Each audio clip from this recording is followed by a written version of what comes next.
Associativa da Magistratura e do Ministério Público.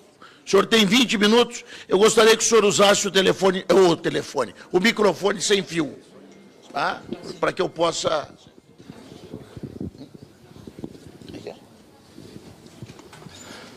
Senhor presidente Carlos Marum, senhor relator Arnaldo Benedetti, senhores deputados aqui presentes, permito-me cumprimentar a bancada na pessoa de um deputado que conheço há muito, desde que ele era primeiro-tenente da Polícia Militar e eu promotor de justiça, o Major Olímpio, que sempre prestou relevantes serviços ao povo de São Paulo e agora vem a esse parlamento prestar os mesmos relevantes serviços, deputado.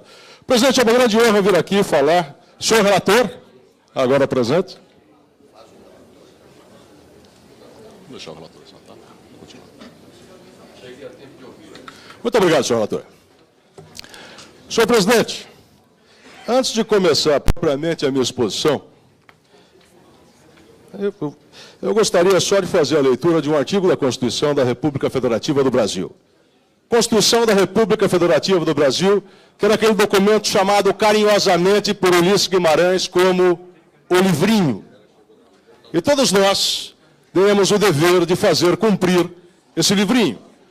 Diz o artigo 37, inciso 11 da Constituição, e eu me permito sentar aqui para poder adequar o zoom da Constituição aos meus olhos, já próximo aos 50 anos, que a remuneração subsídia os ocupantes de cargos, funções e empregos públicos da administração direta, autarquia e fundacional, dos membros de qualquer dos poderes da União, do Estado, do Distrito Federal e dos municípios, dos detentores de mandatos eletivos e dos demais agentes políticos, e os proventos, isso significa aposentadoria, pensões ou outra espécie remuneratória percebida, cumulativamente ou não, incluídas as vantagens pessoais ou de qualquer outra natureza, não poderão exceder ao subsídio mensal em espécie dos ministros do Supremo Tribunal Federal da União, aplicando-se aos estados as regras do subteto.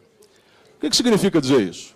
Com todo respeito à posição esposada pelo anterior palestrante, que conhece profundamente o assunto, o que se vê aqui são divergências, talvez não ideológicas, mas jurídicas entre duas posições. Não adianta mudar a Constituição para fazer cumprir a Constituição. Porque se essa Constituição já não está sendo cumprida, se nós alterarmos a Constituição, nós vamos ter uma nova Constituição sendo descumprida, né? E eu acompanhei, os senhores também, recentemente, algumas decisões do Tribunal de Contas da União que permitiam a acumulação de, não me recordo precisamente, a acumulação de aposentadoria parlamentar, esse era o caso, né? E do subsídio do ministro do TCU.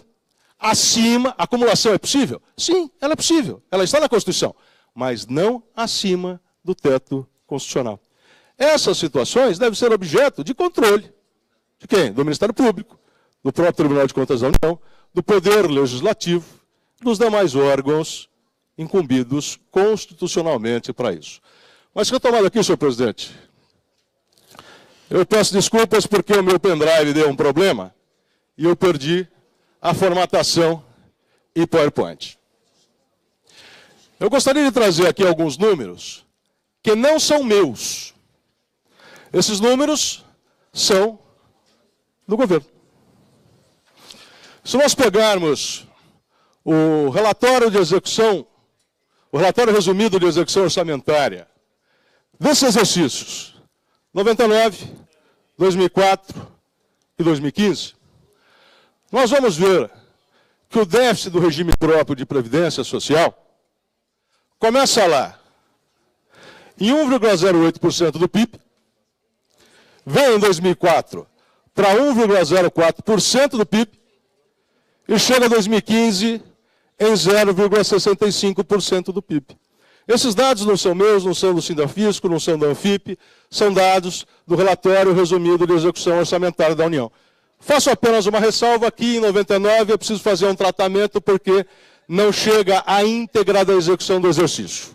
Tá? Então aqui nós temos uma aproximação, mas é uma aproximação pequena. Por que nós escolhemos esses anos aqui? 99, 2004 e 2015. Porque aqui nós tivemos grandes reformas constitucionais, não só no regime próprio de previdência, como também no regime geral de previdência. a emenda constitucional 20 e a emenda constitucional 41. Isso demonstra, de acordo com os dados do próprio governo, que essas reformas fizeram decair o déficit do RPPS da União. Se for possível subir aqui um pouquinho, será que dá para subir um pouquinho? Posso pedir para você subir um pouquinho a tela? Eu não vou saber subir por aí. Isso, aí. Isso aqui é um outro dado importante. Não são números meus, não são números da Anfip, não são números do Sindafisco, de qualquer outra entidade pública e privada. São números do governo, colocados no projeto de lei de diretrizes orçamentárias de 2016, porque, por obrigação legal, o governo deve apresentar o projeto da LDO, trazer a avaliação atuarial dos dois regimes, do regime geral e do regime próprio. Pois muito bem. E quando ele faz a avaliação atuarial do déficit do RPPS, ele inicia o primeiro ano da série, que é 2016, e vai, na verdade, lá até 2090, depois eu digo aqui porque temos só 2060. No primeiro ano da série, ele projeta um déficit de 68 bilhões de reais, o que significaria 1,10% do PIB de hoje, de 5,94 trilhões de reais. Muito bem. Aqui nós temos um problema.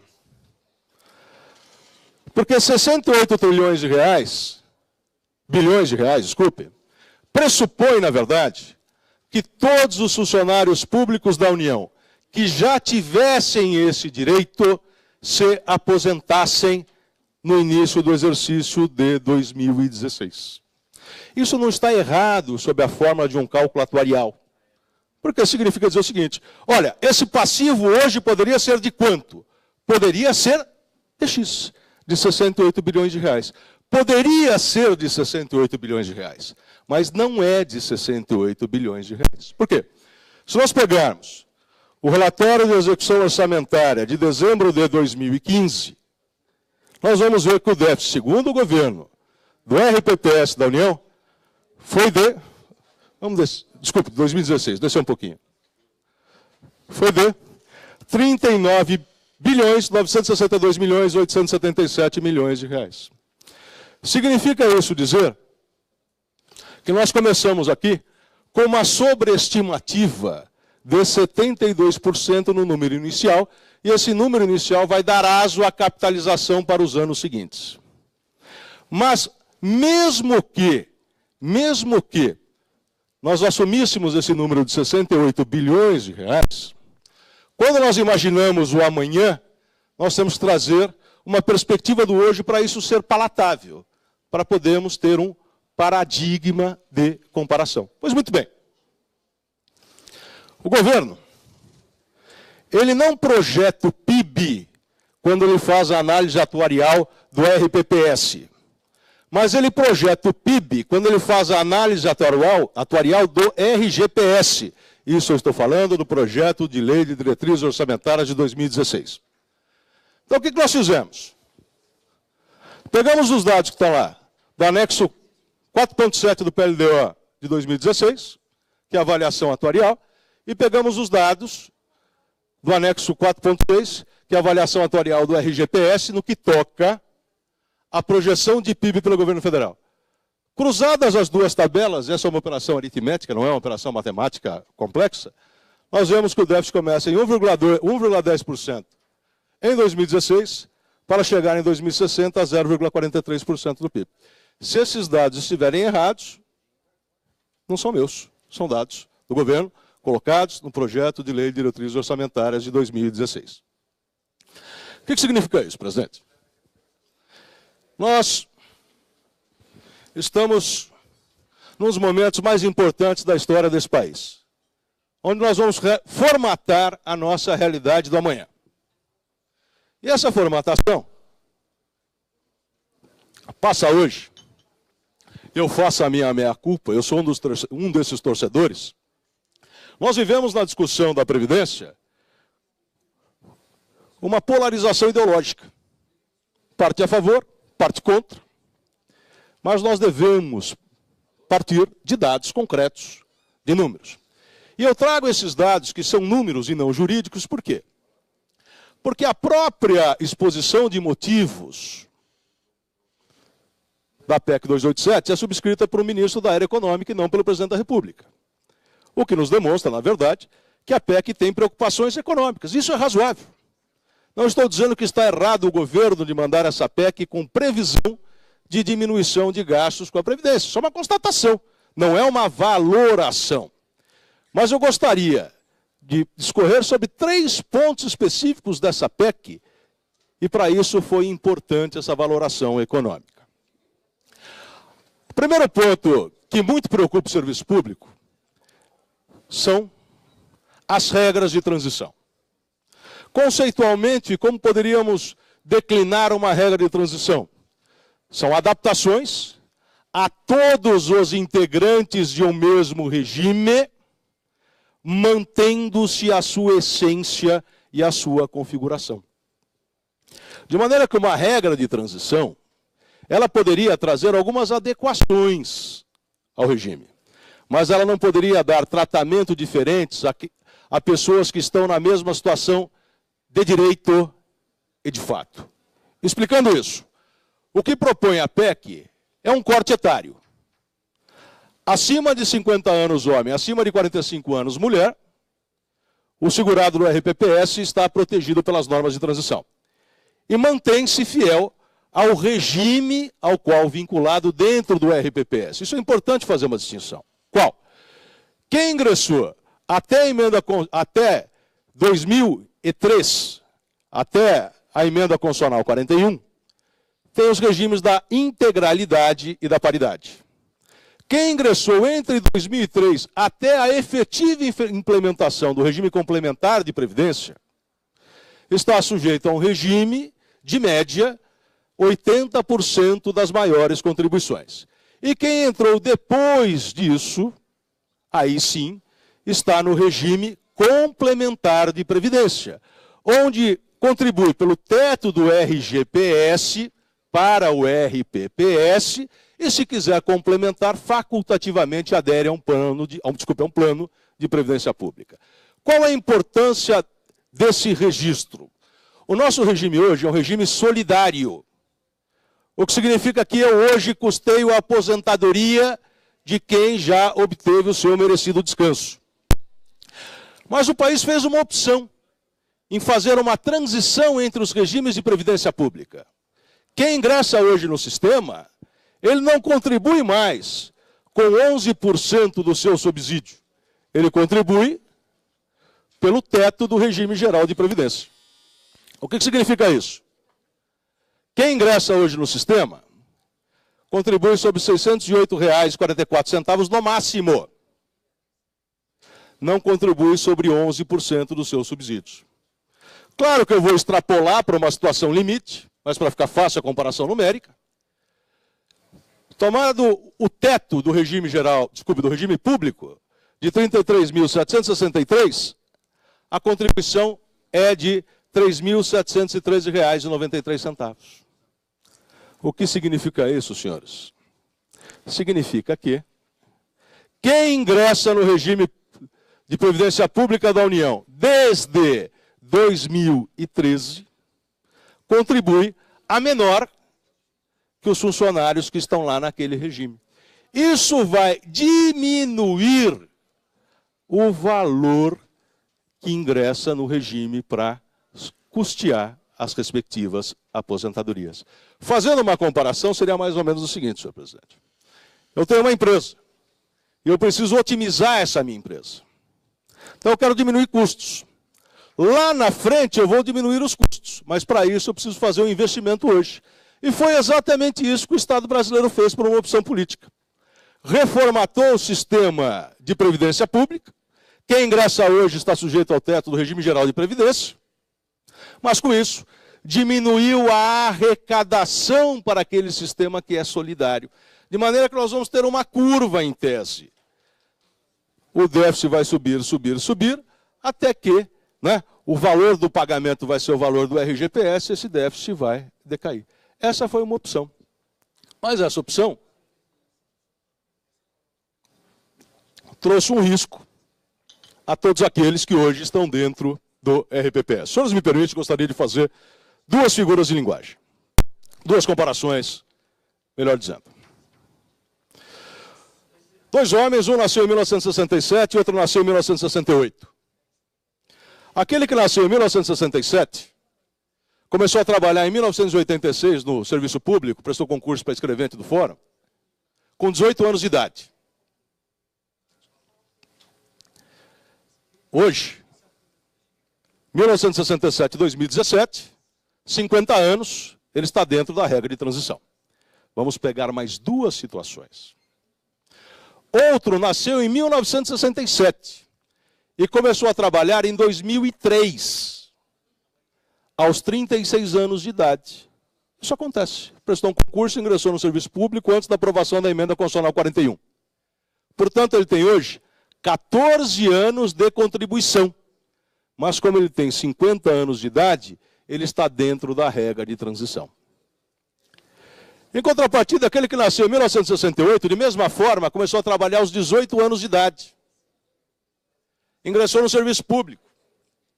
Hoje, em 2017, ele tem 49 anos de idade e 31 anos de contribuição. Mas ele não está dentro da regra de transição. Vejam essas situações. Isso preocupa a todos nós. Aquele que começou a trabalhar mais tarde e contribuiu por menos tempo, está dentro da regra de transição. Aquele que começou a trabalhar bem mais cedo e tem um tempo maior de contribuição, não está dentro da regra de transição. Agora, nós devemos tomar atenção, e eu não vou cansá-los com isso, pode, claro, aos posicionamentos anteriores, vaticinados pelo próprio Supremo Tribunal Federal. Nas ADINs 3104 e 3105, que versaram sobre as últimas reformas da Previdência.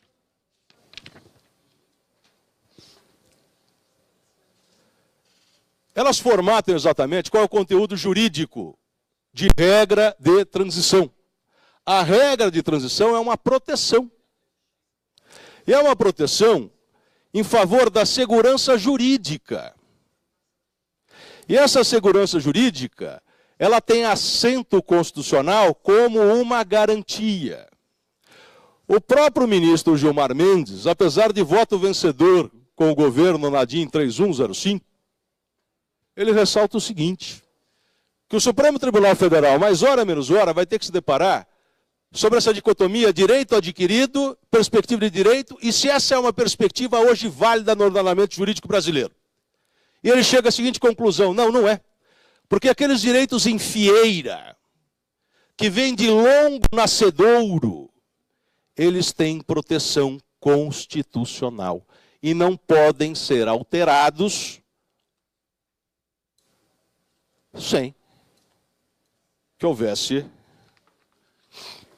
um pacto social. Portanto, não pode ser alterados pelo poder constituinte derivado, só poderia ser pelo poder constituinte originário. Aliás, eu gostaria de ler,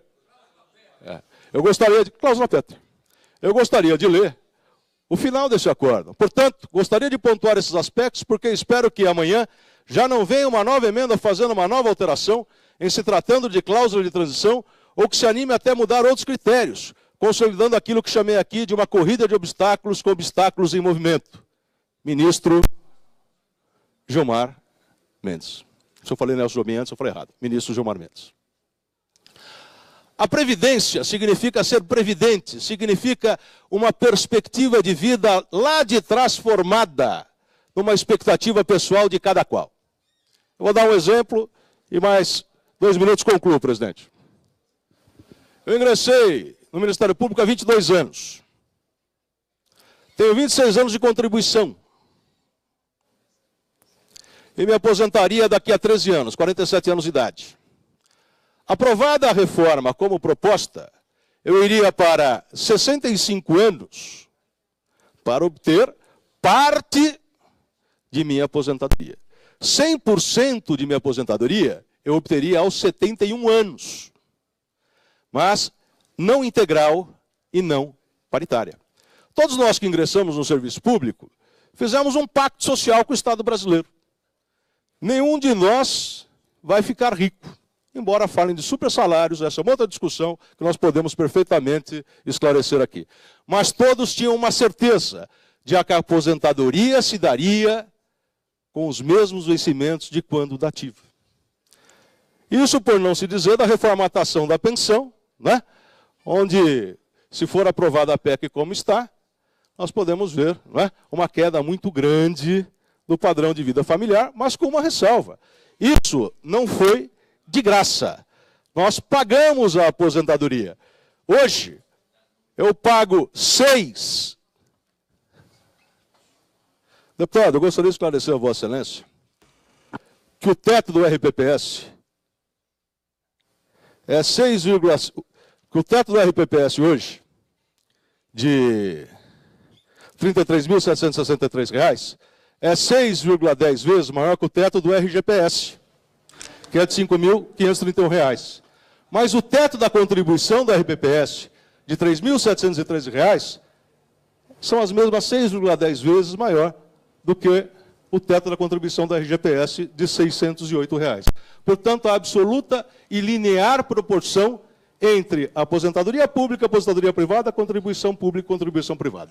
Eu agradeço, senhor presidente, gostaria de agradecer à CONAMP, à AMB, à Frentas, por ter essa possibilidade de falar em nome da magistratura do Ministério Público Brasileiro. Muito obrigado, senhor presidente. Nós é que lhe agradecemos, doutor Paulo Penteado. Com a palavra, então...